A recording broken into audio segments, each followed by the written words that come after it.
Welcome back to the Fantasy Slant. It is week 13. I am solo today, apparently.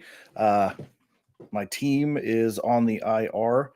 John's dealing with some medical issues, and Jim is, your guess is as good as mine. I don't know. Again, if you see him, tell him to jump on the show. So as usual, though, the most important part of this is helping you guys. So getting your questions in, chatting on the topics that we're going to talk about is going to make this a lot more fun. So please, as always, get your questions in, get your thoughts in. Definitely want to hear exactly what you're thinking. We've got some interesting things to maneuver this week. Uh, excuse me. Good number of teams on a bye with the Bills, Bears, Raiders, Vikings, Giants, and the Ravens all on a bye week this week. So a couple of positions that you're going to need. You're going to be down Allen and Lamar, uh, maybe Danny Cutlets if you're or Tommy Cutlets if you're a Giants fan, but yeah, Bears side, no Cole Kmet. You're down Stephon Diggs. So we've got a couple of things that we need to maneuver. On top of that, the tight end situation this week is pretty bleak. But there are opportunities to be had in there. So if you're sitting there and you're thinking like, what am I going to do at tight end? I need to know those questions. Like, get me your options. Let me know what that's looking like. We've got a lot of tight ends out, but Trey McBride is looking like a great pickup if he's still available. With Dalton Schultz out this week for the Texans, Brevin Jordan is a absolute sleeper candidate. Jump on him if he's available and you need something. Expect him to have a big game. He did pretty good last year with Davis Mills, and I expect seeing how much CJ Stroud is looking at the tight end position in Dalton Schultz, I think you're going to see Brevin Jordan have a really nice game today. So look for that if you're hunting for tight ends. Brevin Jordan should have a really nice game. Again, with Arizona cutting Zach Ertz, releasing Zach Ertz, uh, that puts Trey McBride in an even better spot because there is literally no competition for targets now, and he has been getting better each week. So if you do have the availability, I know I missed him on waivers this week, but he was available. He might still be there. Check that out, see what that looks like. But Trey McBride and Brevin Jordan, I expect to be very nice tight end fill-ins. I think Trey McBride for the rest of the year, go ahead and start him. That is a safety valve that Kyler Murray's looking for consistently. So that's a great tight end play for the rest of the year. But Brevin Jordan this week, I like it a lot. I think it's going to be a great move if you need to fill in a tight end for, say, Cole Kmet. Go ahead, grab Brevin Jordan, plug him in, and watch CJ Stroud target him because I think that's what you're going to see a lot of. So, again, as you're watching, get your questions in. If you're bouncing between players and positions, drop it in the chat. Let's help you out, get you that W as we're coming down the home stretch because it's getting closer and closer to playoff time. So with that, couple good games today as well to talk about, things to target. The Jets game is not going to be one of those things to talk about, and I still cannot believe that I'm going to watch Tim Boyle start another game. Cannot believe it. And I wish the guys were on here to debate this with. I saw an amazing stat. Tim Boyle in college started at UConn, then transferred to Eastern Kentucky, which is not an FBS school. But during his career in the FBS, his QBR was 15.8 out of 251 eligible quarterbacks. He was ranked 251st. The worst quarterback in college is somehow starting games in the NFL. Like, I can't even begin to wrap my mind around how Tim Boyle is in the NFL. You're telling me that there's not 250 other quarterbacks that could possibly be better than Tim Boyle? I mean, it's ridiculous. And he's going to start again. He looked atrocious last week. His QBR last week was a 4.6, 4.8, something like that. It was It was unbelievably bad. I can't believe that we're going to see him start another game with Aaron Rodgers potentially 2 weeks away from coming back from a phenomenal recovery from that Achilles injury. But I mean, it's 4-7. It's must-win games. It's a Falcons team that's 5-6, very beatable team. But you're going to put Tim Boyle out there, and it's just going to shit the bed. So the Jets are going to fall to 4-8.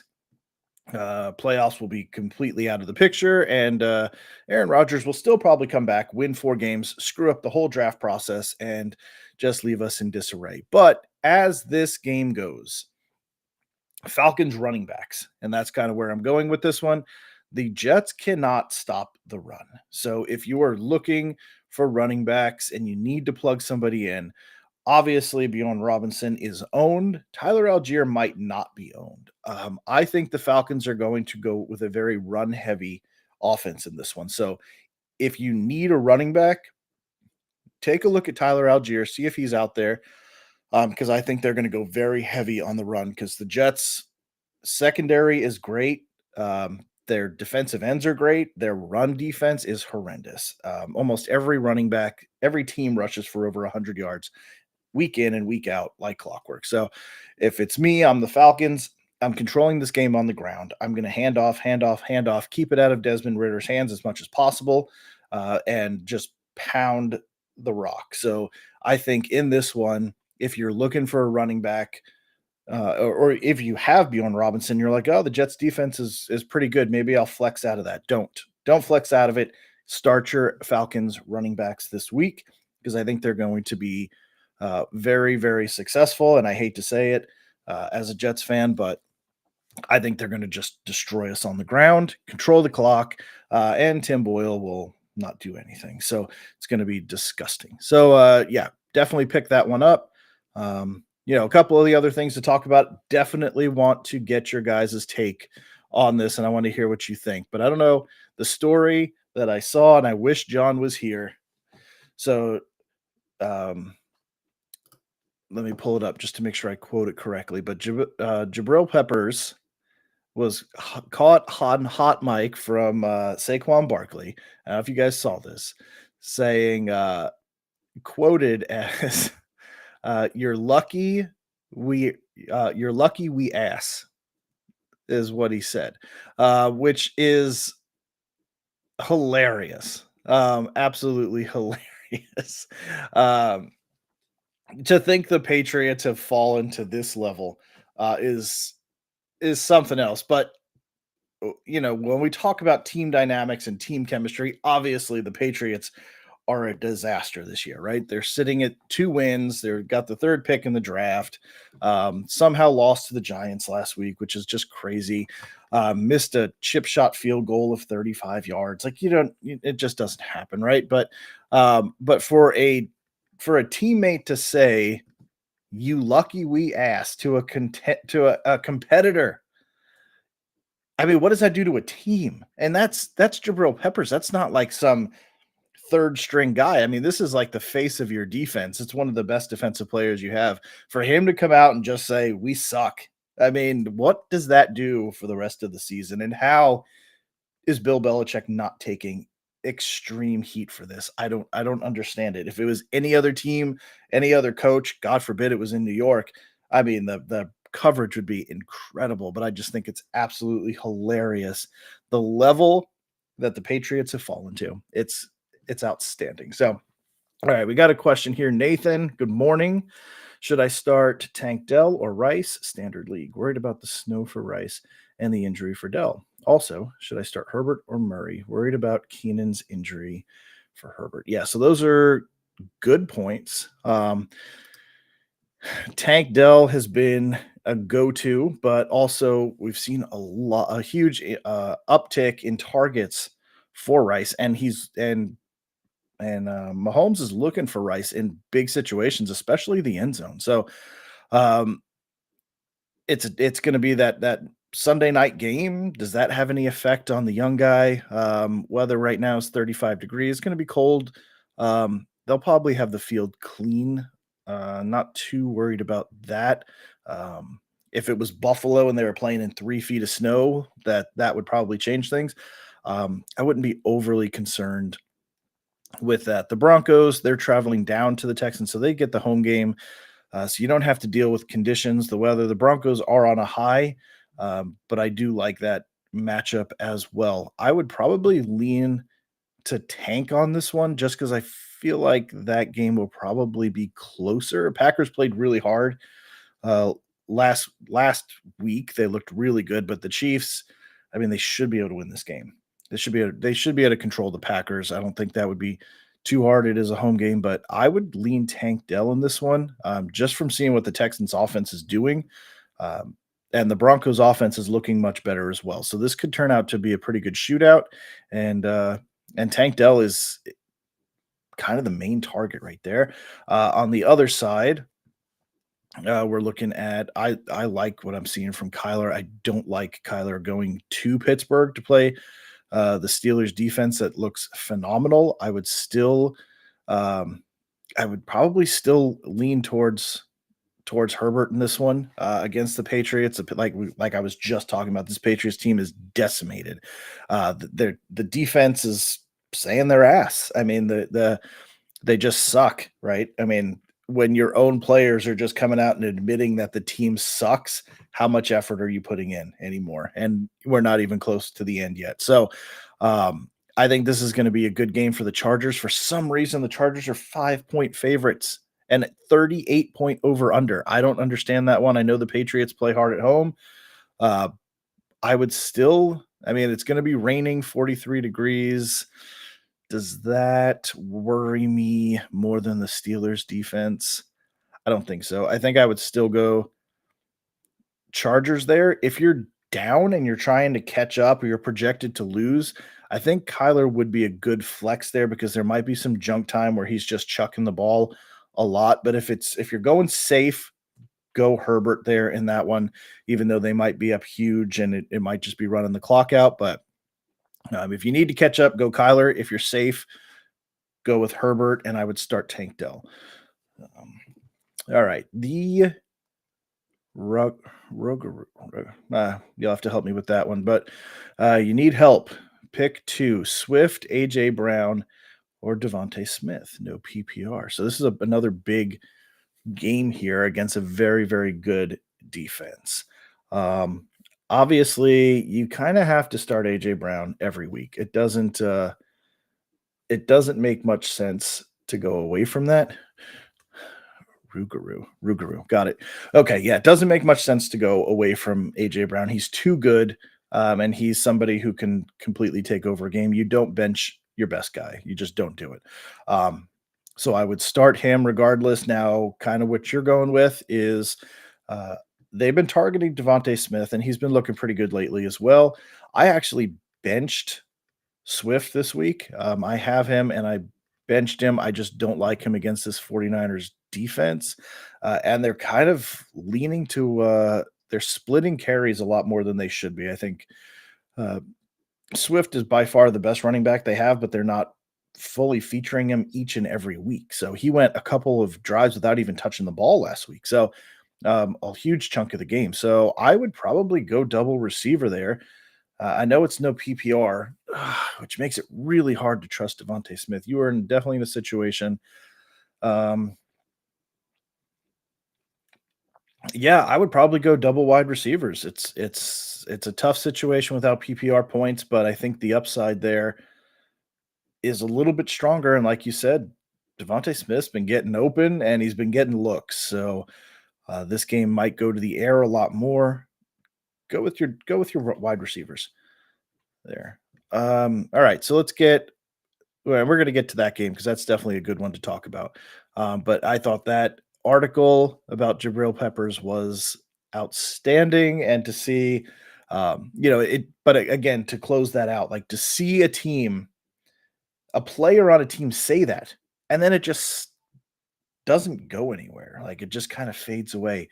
Blows my mind. It really does because most teams would get destroyed. Coaches would get destroyed if your players were saying that on the field after a game, just destroyed.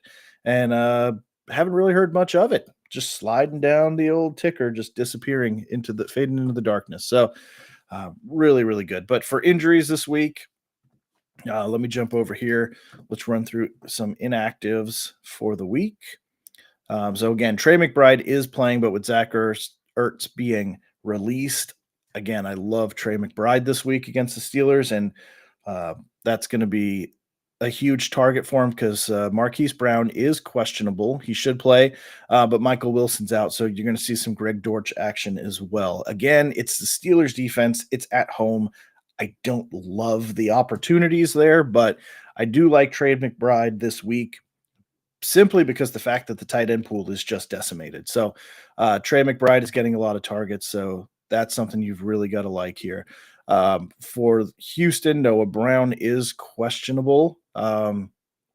He should play, but I don't know how much you expect from that one. So again, Tank Dell and Nico Collins are going to be target monsters, especially if Brown is limited or somewhat questionable. They're trying to protect him. So nice options there from the receiving side. And again, to circle back to what I started with, Dalton Schultz being out provides a huge opportunity for Brevin Jordan this week. So if you're looking for a tight end, Trey McBride's gone. Brevin Jordan is a great fill in here. And again, we've seen CJ Stroud targeting the tight end quite a bit, especially in the red zone. So Brevin Jordan looked good last year. I think he's going to step in and be a great fill in this week for Dalton Schultz. So if you need a tight end, check your waivers. He's probably sitting out there. Snatch him up, throw him in. Also on that, the Buccaneers game, Cade Otton is also going to be a nice plug and play this week for tight end. So if you're looking for tight end, there's three good options. Trey McBride, 50-50 chance he's available. Like I said, I missed him on waivers. He probably got snatched up with the Ertz release, but Brevin Jordan and Cade Otton are two nice plugs for a tight end this week if you're down. So check those guys, check your waivers, see if they're available, plug them in. Jonathan Taylor out, needs thumb surgery. Again, Zach Moss is going to come in here, and he looked good. I'm really upset that I overlooked this in one of my leagues because I have Charbonnet, and I started him in my flex, which he still got a nice number of points, but I should have put Zach Moss in because I feel like that's a much better opportunity. He's looked great when he's had the start. So Zach Moss, if somebody dropped him because Jonathan Taylor was back, check your waiver wire, see if he's out there, see if he's available to snatch up and plug right into a flex or starting running back position. Zeke, questionable. Ramondre Stevenson, I don't think you could confidently start anybody. And if you remember this guy, Devontae Parker, who came over to New England, he's going to be the Patriots' number one option this week. He was supposed to be the entire time since they traded for him from Miami, but Bailey Zappi behind center, forget about it. And Rashid Shaheed is out. So, and Chris Olave is coming off concussion. So that is going to be an area to avoid if you can flex out of there. Don't, if you have a better option than Chris Olave, I would probably lean towards it. And other than that, nobody real big. Dallas Goddard is out. So again, when we're talking about earlier, is the tight end pool being hit really hard. That's a huge hit there. And then AJ Dillon should be getting the rock tonight for Green Bay and running the heck out of that. Hopefully they use him because he's a tank. So that's what we got for injuries. The other thing that's going to be fun to watch today is the Cleveland Browns and 38-year-old Joe Flacco getting another start. Good for Joe, man. Good for Joe Flacco. That's going to be a fun game to watch. I cannot believe he signed, 2 weeks ago? And here he is starting a game in LA against the Rams. 7-4 Browns. That defense looks really good still. Running game is good. Offense is going to be really handled by Amari Cooper and Elijah Moore this week. So not a lot that I want to go with there, but you know what? It's going to be something to check out and see what Joe Flacco can do. I watched him last year for the Jets. He did have a that epic win against the Browns with the last second touchdown with a huge comeback there with two touchdowns in what was it, a minute and 20 seconds or something like that with the onside kick recovery and the game winning walk off touchdown, which was fantastic. So, um, he can do it still, but what's he going to do against the Rams this week? That's going to be a fun one to watch. Uh, the big game, everybody, I'm not going to spoil anything here. 49ers traveling to the Eagles. The Eagles get another really tough matchup. They squeezed one out at the end against Buffalo last week, and I brought this up last week with Jim. If Buffalo finishes the year losing 5 out of 6, I'm not going to be surprised because that's how hard their schedule is. They've lost the first one, and of course, they're on a bye this week, so they can't lose this week, but their schedule does not ease up at all. They're going to go through a gauntlet, and the Eagles have back to back tough games. 49ers are going to be traveling to the East Coast. They're 8-3, going against 10-1 Eagles. 3-point favorites for the 49ers in this game, which is really surprising. The Eagles haven't really beaten a lot of hard teams, and I was taking a look at this before we came on. So the San Francisco's strength of schedule is 505. So they're just barely, their opponents are barely above 500. So they're playing decent teams, not great.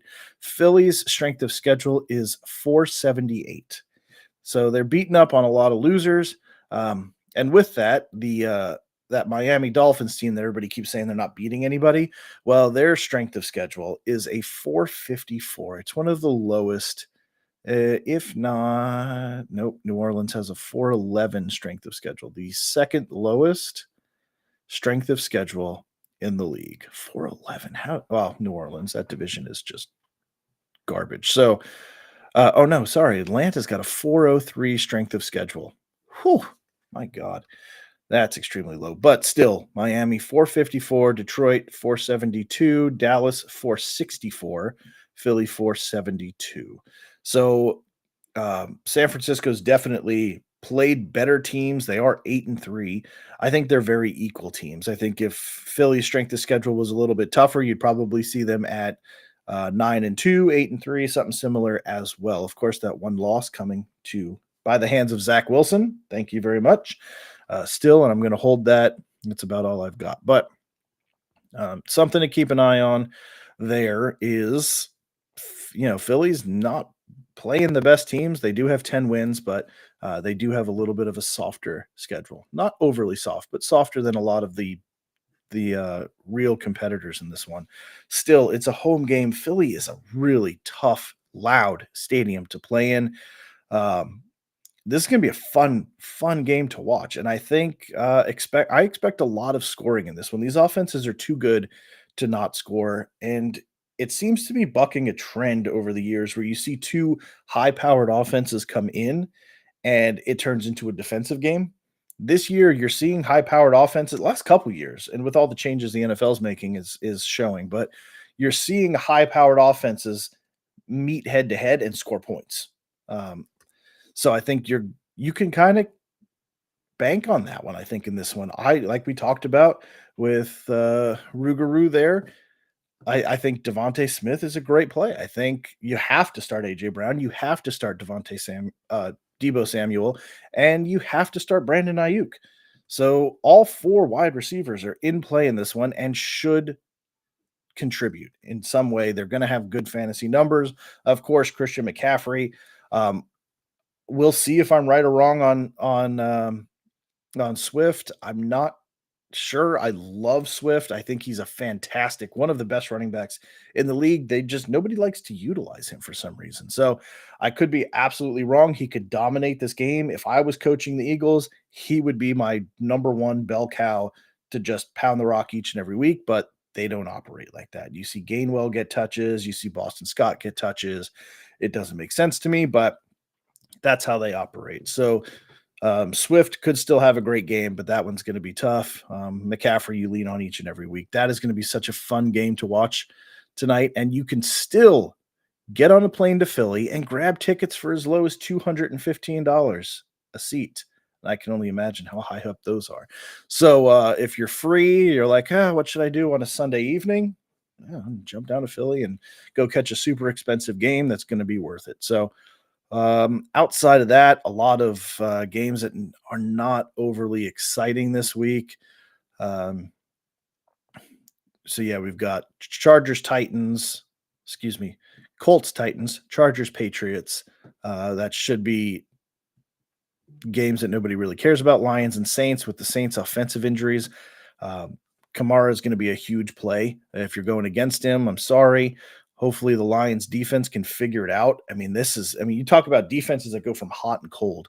The Lions' defense can score 3 touchdowns, have 7 sacks in a game, or they can give up 40 points and just look completely flat. It's really weird. This Lions team is learning how to play with success and winning for the first time ever. So it's pretty crazy to see. And the Lions, like we were talking about last week, last time the Lions were 8-2. Now they're 8-3 because they choked. But last time the Lions were 8-2, JFK was still president of the United States. So Lions are learning how to do this. It's not a cultural thing that they're used to doing, winning. So it's something they're trying to figure out as they go. So but this is a very good Lions team. It's a sneaky, sneaky good game here, depending on what the Saints can do with wide receivers. That could be a high scoring game. So if you've got some players in there, that's going to be a good one to watch in the morning. Outside of that, Cardinals, Steelers, that should be Steelers. That's one thing to keep an eye on, though, because of Najee Harris's struggles. Kenny Pickett struggles. Last week they looked good with an offensive coordinator change. It's something to keep an eye on this week, and it might be as the trade deadline gets really close in fantasy. You might want to look at maybe I grab George Pickens, or maybe I trade for Warren or Harris now that the offense is picking up. So Cardinals defense is not very good. Keep an eye on this game. See how the Steelers perform today, and potentially look to make a move and bring one of those guys in if the offense looks really good again. Harris looked great last week for the first time this season, potentially. Warren, another really nice game in the air and on the ground. And Kenny Pickett had 278 yards, no touchdowns, but no interceptions. And the first time that they had put up that many yards in 40 games, I think they said. So, or that they broke 400 total yards in a game and 300 total yards, or something like that. I don't know. It was pretty weird, but keep an eye on the Steelers offense this week and see if it continues to improve. And if it does, there may be an opportunity there to grab one of those Steelers offensive players at a steep discount. So watch that one. Paul, morning. So we've got to start 2 Cup, Puka, London, Dobbs, full point PPRs. Whew. All right, so you've got a good situation here. So the bad thing is you've got a lot of really good wide receivers there. Cup and Puka, I would probably against this Browns defense, it looks good. Cooper Cup is always the go-to target, but what is his? Let me take a look at this before I give you bad advice. I like Dobbs this week against the Chiefs. Drake London, I don't love as much. If the Jets can do anything, it is containing the pass and keeping quarterbacks in check. So, wide receivers have not had a lot of big games against the Jets at all. Quarterbacks have not had good days. So, I would avoid London in this one. Um, wouldn't consider him. And Cooper Cup, I want to see what he's got. So yeah, that they're going against the worst. He the Rams are going up against Cleveland's defense, which is the best against wide receivers. So you don't love that. Last couple games for Cup have been horrendous. 5.9, and you're in a PPR, 4.1, 5.8, 1.6, and last week against Arizona 3.3. Now he's going up against an even harder defense. So definitely don't love Cup and Puka um, going against the best defense, wide receiver defense in the league. Don't love it. Puka's been better, but up and down as well. 5.8, 4.7, the bye, then 16.2 and 4.7 last week against Arizona. Again, back to back. They've got Cleveland and Baltimore the next 2 weeks, two of the top defenses against wide receivers. So, with that, I would definitely plug Dobbs in. I would avoid London as well. I would probably, going off the track record, I would lean Puka here, which is hard to say bench Cup, but I mean, 5 straight games under 10 points fantasy wise. I don't love it. So I would probably lean Puka and Dobbs in this one. Dobbs comes up big. And especially when it's televised, he's one of those like if the TV's on, the cameras are on him, he seems to be in the end zone. I don't know what it is, but I would go that way, Paul. Puka and Dobbs in that one. So let me know where you're gonna if you're gonna switch. Love to hear what you think as well. Let me know. And let's see other games to keep an eye on. Dolphins Commanders again. Dolphins continue their easy schedule. They're going to beat up on the Commanders. That's not going to be fun. Um, but we'll see how it goes. Yes, best of luck to you, Paul. Make sure if you haven't subscribed, please subscribe. Tell your friends. Tell everybody you know. Come check out the channel. So, uh, yeah, that's gonna be a fun game to watch tonight. If the Packers play like they did last week against the Chiefs today, that's gonna be I mean, it could be an upset in the making, and Dobbs is gonna have to have a big game for that to happen. So yeah, I would go that way, and we'll see how that one plays out. But again, going through the rest of these games, Broncos and Texans again, that's going to be a fun game to watch. The Broncos offense, they've won 5 in a row, I believe it is. So let me double check. Yep, 5 in a row that they're on. So that's going to be a fun game. The Texans offense with CJ Stroud looks phenomenal. That's also going to be a great game. So if you've got offensive guys, Cortland Sutton just scores touchdowns. So if you've got him, I mean, you just play him because he has a nose for the end zone, and the Texans they just score points. So definitely target those guys. Texans are 3-point favorites in this one with a 47.5 over under. That puts them up in the higher end. There's a couple at 48 and 49. So expect a lot of scoring in that game. Target that one as well. Panthers, Bucks, nobody cares. But again, Kate Otten, tight end, that could be a really nice play against this Panthers defense. So you're looking tight end again. Those are your big three pickups. Trey McBride, Brevin Jordan, Kate Otten pick up your tight ends. We talked Browns, Rams a little bit, 49ers, Eagles, Chiefs, Packers. Again, that's going to be a tough game if the Packers play like they did last week against the Lions. That was a different team. Haven't seen that team show up like it did against Detroit. So could they upset the Chiefs at home? Yeah, they could. Will they?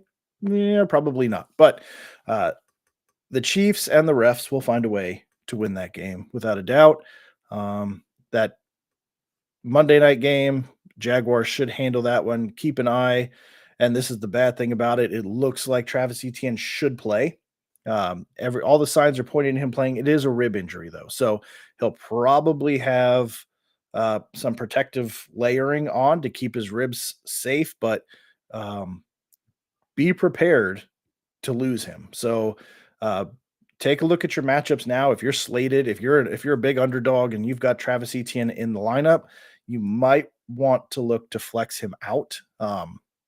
Because honestly, if he takes a shot in the ribs in the first series, that could end his night. And if you're a huge underdog, that's not a good thing. So, and on top of that, Jacksonville might be up big on the Bengals, and they just go to their backups. Let ETN rest up and heal a little bit more instead of putting him at more risk. So, Jose, good morning. Good to see you again. Taysom Hill or D Hop, half point PPR. Let's take a look real quick at Hopkins numbers over the last couple weeks and talk about that. So DeAndre Hopkins in week 5 scored 18. Week 6 scored 2. Week 8, 32 points. Then he went 8, 4, 13, and last week 6 points.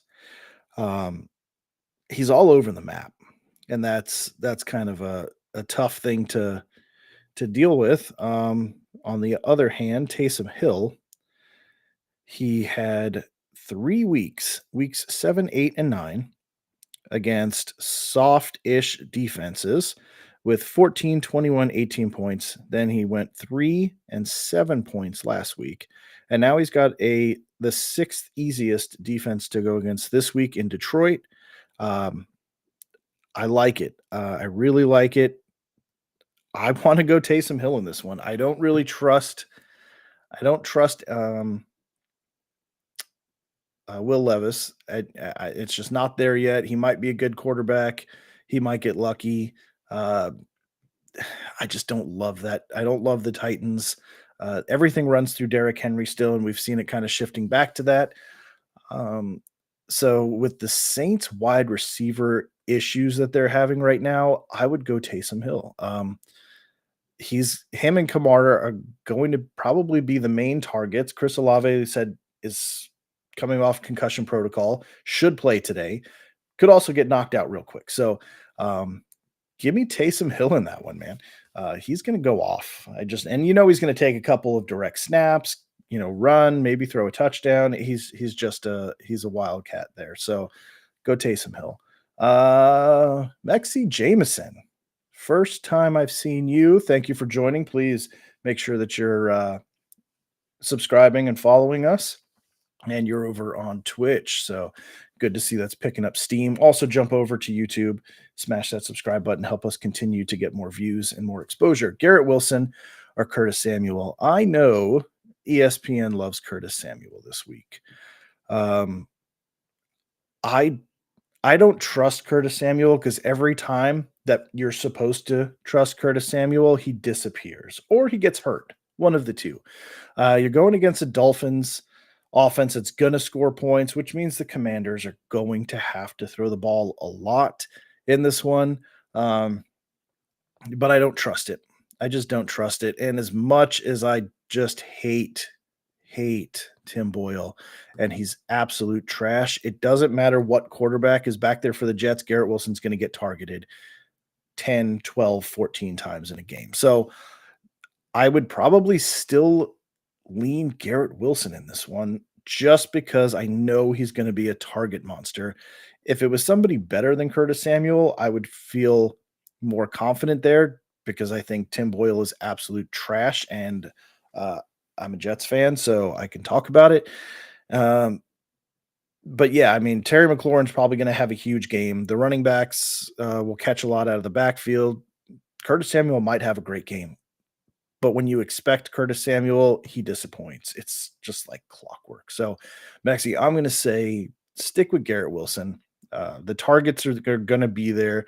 We'll see if he turns some things into big plays against this soft Falcons defense. So, stick with Garrett Wilson. All right, so let's jump back to some news. So Godwin is expected to play. But again, this is a team that's going up against the Panthers, like that Panthers team, and that's kind of where I wanted to go with this one. Panthers are a disaster, and I know there's not a lot of Panthers fans out there. I've met, I think, one more Panthers fan than I've met Lions fans. So not too much exposure out there. But the Panthers, what an absolute disaster! Can we talk about this real quick? They fire their coach after another year. I mean, they just expect immediate results from a rookie quarterback. And CJ Stroud is showing that it can happen, and we've seen it happen. But it's also not the norm. The norm is for quarterbacks to struggle. That's just the way it is. Outside of Joe Burrow, Justin Herbert, I mean, it even took Jalen Hurts a couple years to really take off. It took Josh Allen a couple years to really take off. CJ Stroud is finding success. But that Texas team that's a scrappy team. They've been like that for the last couple years, even with Davis Mills behind center. They were playing competitive football. They were losing, but they were competitive with him. So um, having CJ Stroud step in and continue that, he's a better quarterback. He should have more success, right? That was a better team, which is hard to say looking back on it. Surprising to say, I should say, not hard to say, but surprising to say that that's a better team. The Panthers have a long way to go. They've been drafting defense like crazy. You trade away your first pick this year, so you don't have any help coming. You trade DJ Moore away in that trade to get Young. So, what do you expect as the Panthers owner to happen right out the gate? You can't expect this thing to just flip when you trade away your best wide receiver, bring in a young quarterback, don't have a first round pick next year, and have been drafting defensive players consistently for the last 3 years. There's just nothing there. Miles Sanders is your lead running back. I mean, that is pathetic. So, this Panthers team has got a long way to go, and changing offenses again next year is just going to slow them down. I literally cannot understand how these successful business owners can buy a football team and not figure out how, as an owner, to run it. Like, how do you find success in business? You don't just fire everybody on a whim and replace them. Like, it takes time to develop talent. It takes time to develop team chemistry. It takes talent, of course, but it takes time for that talent to mature, which is just mind blowing that these guys just blow through things year in and year out and then expect changes. It doesn't work like that. So fly Nelly fly. Man, more Twitch. I'm glad to see we're catching up on Twitch. It's great to see it. Hopefully you're following us, subscribing, and jumping over here each week. D Hop, which we just talked about. Downs or Reed? I need two, please. Is this a PPR league? And I'm assuming one is going to be a flex spot there. So tell me, give me some info on that, and we'll answer that question. So what do we got? One point PPR. All right. So we've got like I just talked about, I don't love D Hop, but let's take a look at Downs. Yeah, eighth. That's what I thought. Okay, so I like Downs. Solid guy, week in and week out. Oh man, this is tough. And they're going up against a soft defense. So I think Downs is going to be good. He's targeted plenty. And Jaden Reed is slated to play. He's got the neck issue, but he has been going off. And they're going up against Kansas City, which does have a really good defense against wide receivers. But I would avoid D Hop. I would go Downs and Reed. I think they're the two better options. And like I was just talking about with DeAndre Hopkins, like I just don't trust it. The numbers are so up and down that it's hard. There's no consistency there. And you can't really afford to get 3 points and 4 points and 5 points. Like, yep, there's opportunity for 18 points. There's opportunity for 32 points, but there's a whole lot more opportunity for 5 points for DeAndre Hopkins in that Titans offense. I don't like it. Go Downs, go Reed. I think they give you the best chance there. And let me bring this up. So it is the Titans. The weather there is good. And Indy's a 1-point favorite. So yeah, go with that, bud. And let me know what you think. If that's the way you were leaning, or if you were leaning towards DeAndre Hopkins, like to hear which way you're going to go. So with that, let's see. We've got 15 minutes. Get your questions in. Last minute questions. Let's get your teams finalized, lined up. Again, as always, make sure you're subscribing and following the channel. Can't grow without you. And I don't know if you know this or not, sports segments are very, very, very popular. So it's hard to stand out in the crowd without your help. So please let everybody know if you enjoy the channel, if you enjoy the help, if it works for you, let other people know. Maybe not in your league, but like outside your league. so I don't have to help your competitors directly. But it's nice, especially this time of year, to kind of tell friends and family about how they can win their fantasy football leagues. So do something nice. It's free for the Christmas holiday season. Completely free to subscribe.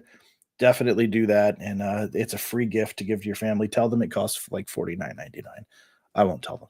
So with that, let's keep rolling. Get your questions in. Let's go, and then let me know when we're talking earlier for those watching, what for tonight's game, the 49ers Eagles game, which is a huge one for the NFC. Who do you got winning that game? Love to hear what you've got. Eagles, 49ers, give me your pick. Who wins that game? And either takes a step further separation, or if the 49ers are going to gain some ground on the Eagles and make it tight. Let me know where you're at with that one. So, otherwise, looks like no other big updates for injuries. And yeah, we do have Keenan Allen still expected to play. Chris Olave's still likely to play. Searching for updates. He is active for Chris Olave and Keenan Allen. So that's a good sign for Olave, but I still like Taysom Hill in that one. And let's see. Where else are we at? And I think the other thing that we should talk about is Brock Purdy this week. That not a lot of people are talking about, but in this same game, Eagles 49ers, right? Uh, Everybody's on Hurts. Everybody thinks Hurts is going to be great. That 49ers defense is fantastic. So, what do you guys think about Purdy? I think he's surprisingly well. I mean, when you get handed Christian McCaffrey, Debo Samuel, Brandon Ayuk, George Kittle, a fantastic offensive line and defense, it's kind of hard not to succeed. I think you just don't have to do much in those situations. Somebody's always open because they're so talented, and the defense doesn't put you in situations to lose.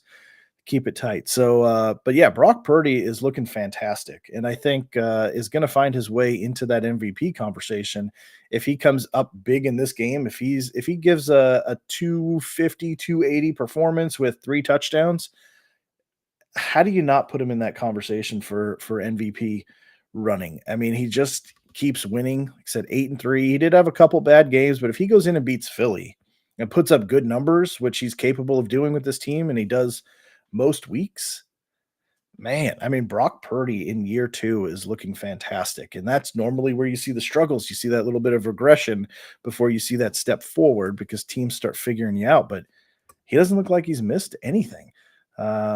Eagles by 2, Alex. Okay. All right. Brock Purdy throws an interception on the final drive. Well, you just counteracted everything I just said. So that's gonna be interesting if that happens 2 weeks in a row with Josh Allen's big interception there to give the Eagles the win, and then Brock Purdy does the same thing. That would be interesting. That would definitely be interesting. But two really, really good teams to watch this week. I'm so excited to watch that, which is sad that I'm not excited to watch the Jets game, but it's going to be a bloodbath. I'm sure it's going to be a bum fight, as we like to say, with a 33-point over under. 33 points. Next closest is the Buccaneers and the Panthers, and they're 3.5-point favorites over that. It's going to be bad. But let's see what else. And then, Alex, I'm sure you think your Chargers are going to beat the Patriots this week. But it does, I don't know if you were here in the beginning, it is questionable why they're only 5-point favorites and a low scoring 38.5 over under in this one. I'm assuming they're saying the Patriots aren't going to score, but if it's 38 over under and the Chargers are only 5-point favorites, you kind of have to assume the Patriots are going to score. So I don't know where that line is coming from. I feel like it's a trap. It doesn't make any sense. The Chargers should be way more than 5-point favorites. So, yeah, but again, no, Zappy doesn't have the capacity to carve up anything. I think he handed off the knife and fork for carving the turkey to his wife this year. That's how bad he is at carving things up. So, and the Patriots are a mess. You didn't, we were talking about this earlier about Jabril Peppers telling Saquon Barkley that he's lucky their team is ass. Like that's the level that the Patriots are at right now. They are so low. Their defensive players are just saying, "Yeah, we suck." Their best defensive players, "Yeah, yeah, we suck. You're lucky. You're lucky we're ass. The season's over." I mean, how great is that? I mean, for everybody watching, like how great is it to see the Patriots just rock bottom? John's not here to defend himself, so I'm just going to keep kicking the horse while it's down. Um, they're horrendous, and it's great to see the players just giving up on Bill Belichick. It makes me so warm and tingly inside. Like the I think this is what the Christmas spirit feels like. So um and I wish the other guys were here. So I got to tell you guys this story that happened yesterday because I can't make this up. Okay. Make sure you're listening to this because it's hilarious. So my wife, so I hate Christmas. I am absolute Scrooge McDuck 100%. Like I want the only Christmas ornament I want is a giant inflatable Grinch to put outside. I just hate the holiday. It's just a pain in my ass. So my wife, on the other hand, loves it. She loves Christmas, and she slowly but surely like picks up one decoration here, one decoration there. Now it's turned into like the house is lit up and it pisses me off. But she's trying to wrap lights, okay? And she wants to put them around the pillars that are at the front steps. And of course, she's scared of heights, so going to the fourth rung on the ladder is just like the end of the world, right? But I'm telling her, like, I'm not doing it. I don't care. Like, you want them, you put them up, because I'm a dick like that. And anyway, she's out there doing it, and I was like, God damn it. So I go out and help her. And we have those big wine barrel, like half wine barrel things, planters out front. So I went to step on that to help her just like hold it up and not thinking that this isn't that it's dry, right? Because we haven't watered it because nothing's growing. So it immediately starts to tip over. All right. So what do? Right? I jump off of it uh, before it finishes tipping over. What's behind me? I swear to God, you can't make this shit up. This is like a cheesy sitcom script that somebody wrote. My daughter's scooter. So I jump off, I just pop backwards, one foot, one foot's up on it, the other one lands on the scooter. The scooter starts to roll away while the other foot is like still in the air. The only thing I could do at this point without falling back and like smashing my head open is like trying to spin around. So at least I can like brace for impact. And I just spun so fast and went down so fast that I like couldn't even get all I got was like my forearms out to kind of brace me for impact.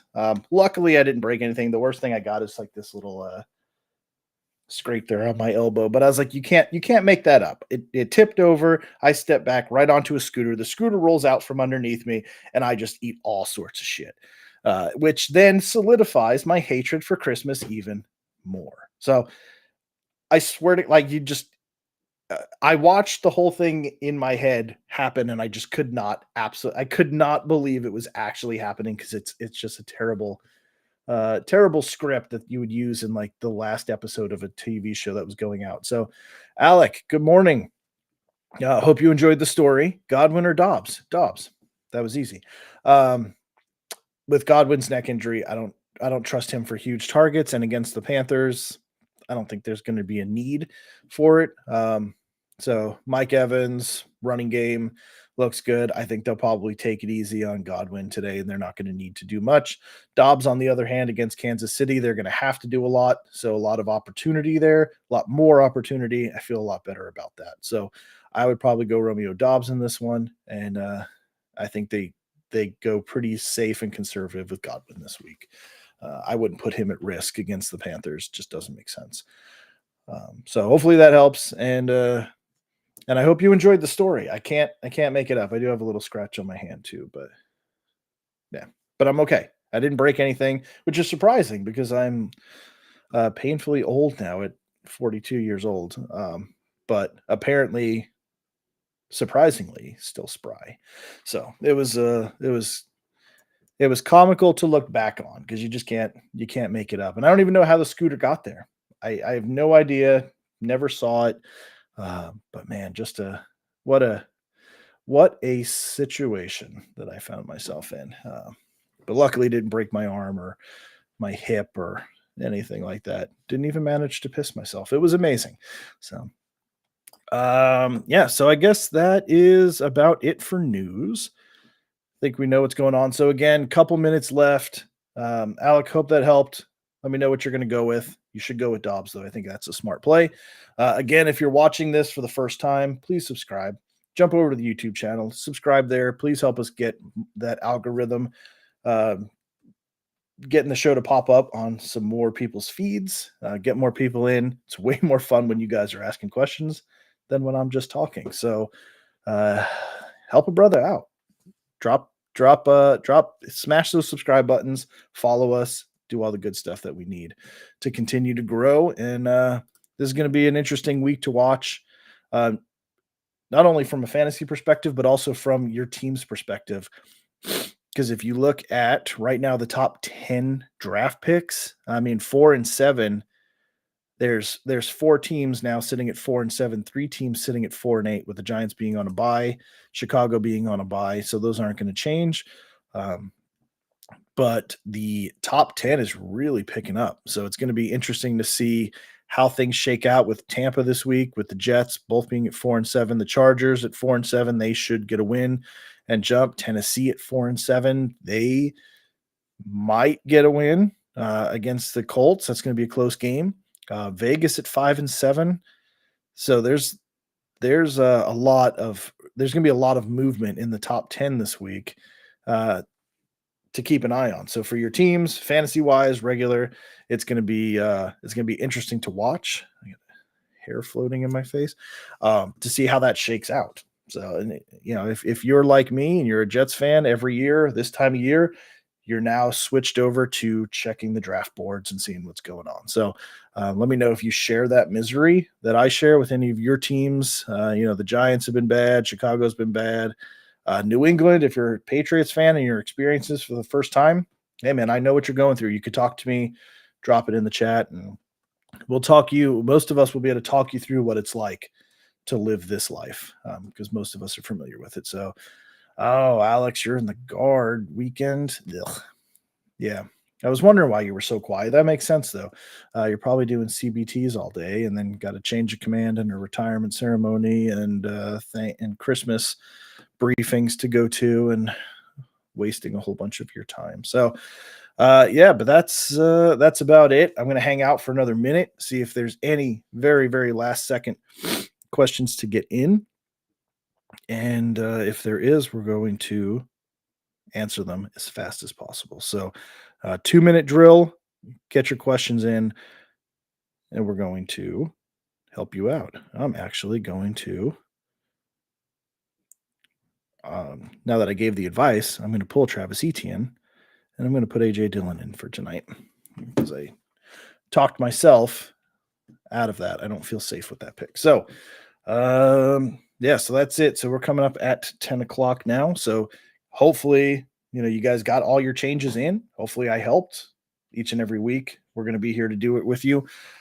So again, subscribe, like it, follow, whatever you're on watching this, man. Thank you so much. Thank you for getting your questions in, and thank you for supporting the Fantasy Slant. So until next week, good luck with your teams. Good luck with fantasy. Good luck with real life. Have a great week, and we'll catch you all on the other side. Peace out.